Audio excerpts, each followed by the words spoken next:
It's crunch time here on The Jump. Karl-Anthony Towns made 2 threes in a win last night to become the Wolves franchise leader in threes made, surpassing Andrew Wiggins. Minnesota has snapped a 4-game losing streak with their win over the Raptors yesterday. So, Matt, are you surprised that Towns already has this franchise record at 25? Obviously, congrats to Towns. Later because we're in a 3-ball era.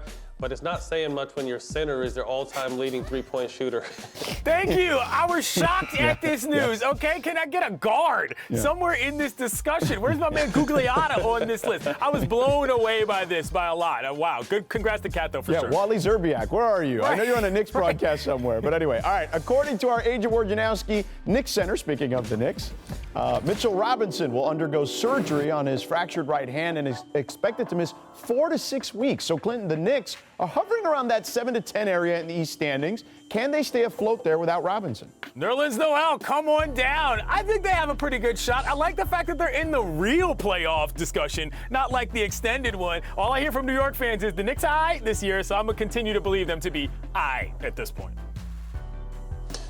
I really like Mitchell Robinson and the dynamic he brings to that team. Hopefully they can stay afloat, and I would love to see them make the playoffs this year, so let's hope for the best. All right, next, fourth quarter of the Grizzlies-Kings game last night. Chimezie Metu dunked on Jonas Valanciunas here, wrapped his legs around him afterwards, which JV clearly didn't like. A minute later, Valanciunas goes up and dunks and wraps his legs around Corey Joseph. Now, after the game, John Morant said he told JV to do what he just did there, or what you saw him do there, because he said Metu's dunk was disrespectful. So, Matt, was the initial dunk by Chimezie Metu disrespectful? The initial dunk was a good dunk. I think the fact that the legs got wrapped around Valanciunas happens, but the fact that Valanciunas tried to take him off the rim and throw him down, back in the day, that would have been a fight. But obviously, the league is a lot different today. Yeah, and that's exactly why I think this is just dangerous, more so than it is disrespectful. You don't want to get tangled up like that because somebody could end up getting hurt over something that wasn't even meant to be all that. I want to say this. I want to give Matt Barnes, a UCLA Bruin, props for giving a USC Trojan props on this show. Clap it up for this man, all right? Rivalry or not, he still knows how to respect the game. You know what I mean? To my credit, with all due respect, I didn't know he went to SC. So now you change your opinion? No, I still like the dunk. All right, fair enough. All right, it's time for our League Pass game of the night. 7 games on the slate, with 2 of those on NBA TV. And after careful deliberation, our producers went with Sixers Jazz. The best record in the East meets the best record in the West.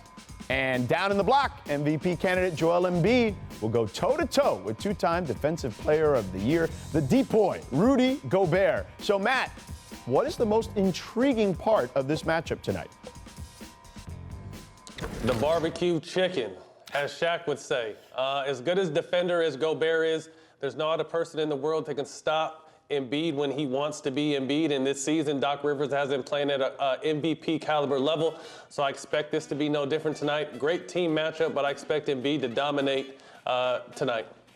I agree. This is one of those games where we talked about whether or not Joel can keep focus against the best opponents in the league. This is a game where that has to happen, speaking of Shaq and Charles and all those guys. So Gobert might be out here posterizing other dudes. I don't think Joel's going to want that to happen to him tonight. You know, I know the Sixers have lost a couple of games here on the West Coast swing, but that should be expected, right? Like, you go out west, you're going to lose some games.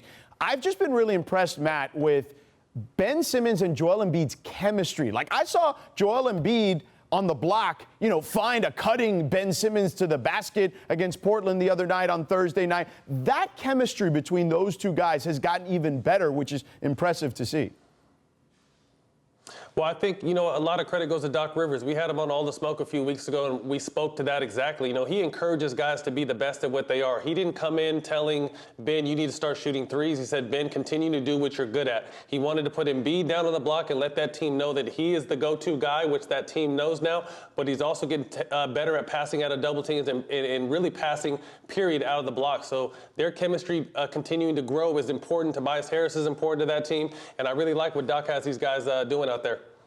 Better coaching means Ben Simmons is a better basketball player, which makes that team a better squad. Yeah, no doubt about it. Now, what's their ceiling? Real quick, we got 30 seconds here. What is their ceiling, Matt Barnes?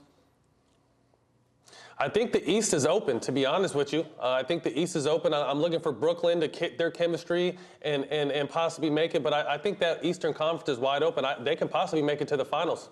If you thought you could get to the Eastern Conference Finals already, the reason why you want Doc Rivers is that he can outcoach a guy like Steve Nash. I think the finals are realistic for the Sixers.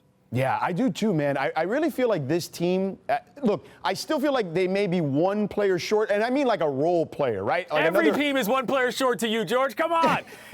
Just three and D guy. Give me another 3 and D guy to go with Danny Green out there, and I would feel good about it. Trevor Reeves is sitting at home in L.A. waiting on somebody, a great 3 and D guy. There you go. Thanks for watching ESPN on YouTube. For live streaming sports and premium content, subscribe to ESPN+.